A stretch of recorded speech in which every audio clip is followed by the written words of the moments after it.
జ్ఞానేశ్వరి మిస్సింగ్కి సంబంధించి 13 రోజుల ఎదురుచూపులు, అంటే ఏడిస్తే కన్నీళ్లు కూడా రాని దయానీయ పరిస్థితులు. పోలీసులు, ఎస్డీఆర్ఎఫ్ బృందాలు, ఎన్డీఆర్ఎఫ్ బృందాలు, ఆఖరికి హనుమాన్ టీములు, అటవీ ప్రాంతాన్ని చుట్టుముట్టగలిగే హనుమాన్ టీములు, ఇలా ఎంతమంది వచ్చినప్పటికీ దాదాపుగా 13 రోజులు ఈరోజుతో గడుస్తున్న పరిస్థితి నెలకొంది. కానీ చిన్నారి జ్ఞానేశ్వరి ఆచూకీ లేదు. కానీ ఇందులో ఎవరి నిర్లక్ష్యం లేదని కూడా చెప్పుకోవచ్చు. చిన్నారి కోసం రాష్ట్ర ప్రభుత్వం కూడా పూర్తి స్థాయిలో దృష్టి పెట్టింది.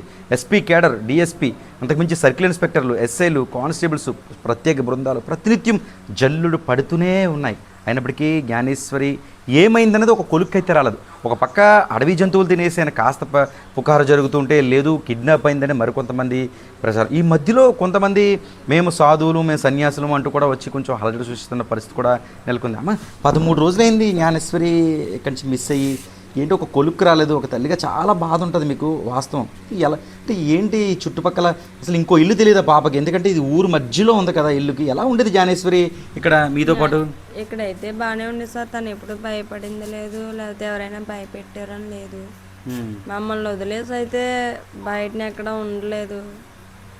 మరి ఇన్ని రోజులు ఏంటి ఎలా ఉంది అన్న, ఏం చేస్తుంది, ఎక్కడ ఉంది, ఎలా ఉంది అని మైండ్లోకి చిన్న ఆలోచన వస్తేనే అది మేము తీసుకోలేకపోతున్నాం సార్. ఎందుకంటే అమ్మాయిని వదిలి ఒక్కరోజు కూడా నేను ఇదివరకు లేను. మరి అలాంటిది ఇప్పుడు 13 రోజులు అవుతుంది. రోజులు గడుస్తున్నాయి కానీ పాప ఆచూకీ అయితే. అంటే ఇప్పుడు మీరు ఇక్కడ ఉన్నారు కదా, ఈ దట్టమైన అడవి ప్రాంతం, మీ ఆయన గారు కూడా దాదాపు 22 సంవత్సరాలుగా ఇక్కడ ఉన్నారండి. ఎప్పుడైనా అడవి జంతువులు, పందువులు కానీ, అడవి పందులు కానీ, లేకపోతే నక్కలు కానీ ఇలాంటివి వచ్చాయి? అలాంటివి ఎప్పుడు రాలేదు సార్. అలాంటివి ఎప్పుడైనా వస్తే మేము ఎంత ధైర్యంగా ఉండలేం కదా. సరే, ఇక్కడికి రాలేదు. అలానే కిడ్నాప్ కూడా అయినట్టుగా ఎక్కడ అవకాశం కనిపించట్లేదు. పోలీసులు సాయశక్తుల చాలా శృతికి మించి అన్ని విధాలుగా కూడా చేశారు. బయట కూడా కిడ్నాప్ అయిన దాఖలు కూడా కనిపించట్లేదు.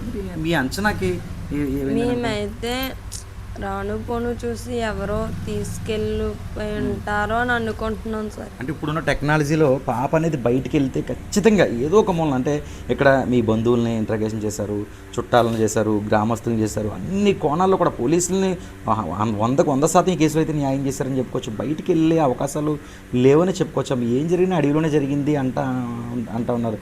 వాస్తవం అంటారా? అసలు ఇక్కడ ఈ అడవి ఎలా ఉంటుంది? ఇక్కడ ఏం జరుగుతూ ఉంటుంది? అడవి అంటే పెద్ద అడవి ఏం కాదు సార్, మామూలు కొంచెం నేను కొండ వరకు ఎప్పుడు వెళ్ళలేదు సార్. ఎలా ఉంటుంది ఆ రోజు కంచి ఉంది కదా, కంచి దాటి కూడా వెళ్ళడానికి అవకాశం. పాప అయితే అంతవరకు వెళ్ళింది అన్నారు సార్. Impossible sir. ఎందుకంటే పాప అంతవరకు వెళ్ళదు, ఛాన్స్ లేదు సార్. పాప అంతవరకు వెళ్ళింది అన్నారు.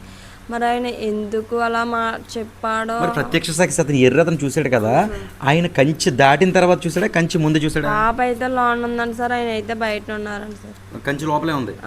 పాప కంచి దాటలేదు కదా? దాటలేదండి. అయితే ఖచ్చితంగా ఎవరో దాటించారంటారా? ఏమో సార్, మనం ఎటు అనుకోవడానికి కూడా మనకి ఆలోచనకి రావట్లేదు. పాప అసలు ఫస్ట్ ఏంటంటే ఇక్కడి నుంచి అక్కడికి వెళ్ళింది అన్నది పాప ఇప్పటికీ అర్థం కాలేదు సార్. ఎవరైనా కావాలని తీసుకెళ్ళి అక్కడ నుంచోబెట్టేసారా, మరి ఏం జరిగిందన్నది మనం చూడలేదు కాబట్టి మనం అనకూడదు. పాప అయితే అస్సలు 1% కూడా ఛాన్స్ లేదు సార్. పాప అయితే అంత దూరం వెళ్ళడానికి. ఇప్పుడంటే రోడ్డు ఎలా ఉంది, కొంచెం దారి ఎలా ఉంది, కానీ మీరు వచ్చేటప్పటికే ఫుల్ గడ్డి సార్. మనం నడడానికే దాదాపుగా 1/2 గంట నుంచి 10 నిమిషాల నుంచి 15 నిమిషాల వరకు టైం పడుతుంది. అలాంటిది పాప వెళ్ళిందంటే నమ్మలేము సార్. ఇప్పటికీ కూడా మేము నమ్మలేకపోతున్నాం. ఇంకా దేవుడు ఆశీస్సులతోనే తిరిగి ఇంకా దేవుడు సార్, దేవుడు దయ వల్ల పాప వచ్చేస్తుంది అన్న ఆశ అయితే ఉంది సార్. 13 రోజులయ్యింది చిన్నారి జ్ఞానేశ్వరి మిస్ అయ్యి. అయితే దేవుడు ఆశీస్సులతో రావాలే తప్ప నిజానికి ఈ విషయంలో పోలీసులు కీలక పాత్ర వహించారు. అన్ని శాఖల అధికారులు వారి సాహసానికి మించి, ధైర్యాన్ని మించి కొండలంతా కూడా దాదాపుగా గాలించారు. బయట ఇన్వెస్టిగేషన్లో కూడా చాలా సూపర్ డూపర్గా చేశారని మనమే కాదు ప్రజలు కూడా చెబుతారు. అయినప్పటికీ కూడా 13 రోజులు గడిచినప్పటికీ చిన్నారి జ్ఞానేశ్వరి మాయం. అంటే ఏంటి, మాయమైపోయిందా, లేకపోతే అసలు అడవిలో ఉంటే ఏదైనా జంతువు తీసుకువెళ్ళిందంటే ఆ కోణంలో కూడా దర్యాప్తు చేస్తే అసలు జంతువులే లేనట్టుగా స్పష్టమవుతుంది. మరోపక్క బయట చూసుకున్నట్లయితే అన్ని కోణాల్లో దర్యాప్తు చేశారు. పాప బయటికి వెళ్ళిన ఆనవాళ్ళు కూడా వెళ్తుంది. ఇది అంతు చిక్కకుండా మారిపోయింది జ్ఞానేశ్వరికి సంబంధించిన అప్డేట్ అని చెప్పుకోవచ్చు. అయినప్పటికీ కూడా హోంమంత్రి మరియు ప్రభుత్వ విప్తుని ఎమ్మెల్యే యనమల దివ్య ఆదేశాలతో 13వ రోజు కూడా గాలింపు చర్యలు అయితే మాత్రం జ్ఞానేశ్వరి సంబంధించిన ఈ ప్రాంతంలో కొనసాగుతున్న పరిస్థితి నెలకొంది.